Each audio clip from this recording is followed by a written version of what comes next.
Palavra Final, com Alexandre Garcia, direto de Brasília. Olá, amigos da Oeste. O Comitê de Assuntos Judiciários da Câmara de Representantes do Congresso dos Estados Unidos, ou seja, da Câmara de Deputados dos Estados Unidos, está pedindo à X Corporation do Elon Musk todas as informações sobre os pedidos, ordens, determinações do ministro Alexandre de Moraes à plataforma Twitter ou X. Por quê? Porque o Congresso dos Estados Unidos também fiscaliza a atuação de empresas americanas em outros países. Se elas não estiverem cumprindo as leis dos países em que operam, sofrerão sanções no território americano. Claro, porque a empresa americana está num país estrangeiro, está representando também os Estados Unidos. Daí essa preocupação.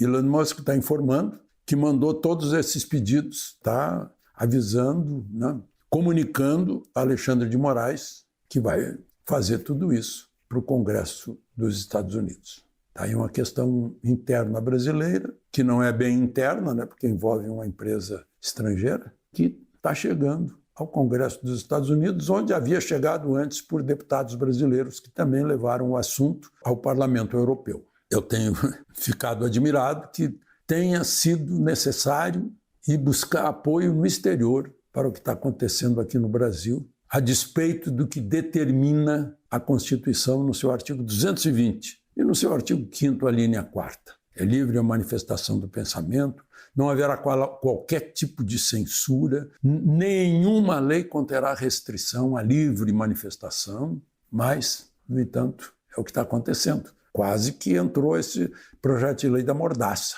que agora foi para o lixo, mas querem fazer outro. E todo mundo diz que se o Congresso não fizer, o Supremo vai fazer. Quando o Congresso não quer legislar sobre algo, isso não quer dizer que o Supremo tem que legislar. O Supremo não é poder legislativo. Se o Congresso se nega a legislar, é porque decide que não é preciso legislar, não é preciso normatizar, não é preciso fazer lei sobre isso. O ministro Marco Aurélio Mello, que está aposentado do Supremo, já foi presidente do Supremo, disse que se tiver que normatizar alguma coisa, isso é com o Congresso, não é com o Supremo. Baixar normas sobre alguma coisa. O Supremo julga, interpreta a Constituição e é, sobretudo, deveria ser um tribunal constitucional. Está sendo um tribunal penal, criminal, aí, com essa história do 8 de janeiro. Bom, mudando um pouco de assunto, a primeira-dama brasileira deu uma entrevista na BBC. Não me surpreendeu, porque eu já ouvi isso, inclusive, de petistas, de parlamentares do PT que ficam amuados com isso, ficam em desagrado, ficam chateados com isso. Ela disse que o papel dela é de articuladora de políticas públicas, que não é o perfil dela o de chá de caridade, visitas a instituições filantrópicas, e que nisso ela tem total autonomia, que Lula lhe dá, o marido dela lhe dá total autonomia para fazer isso. Enfim, isso está causando problemas internos lá, porque era para ser o Alexandre Padilha, o articulador político. Eu acho estranho falar em políticas públicas. Política é pública. Política pública, para mim, é um pleonasmo.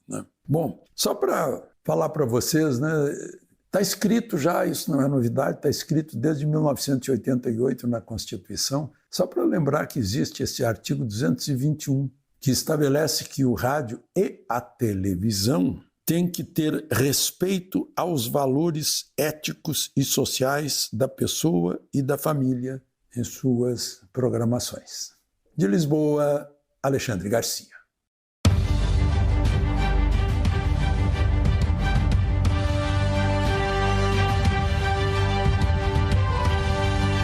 A Palavra Final, com Alexandre Garcia, direto de Brasília.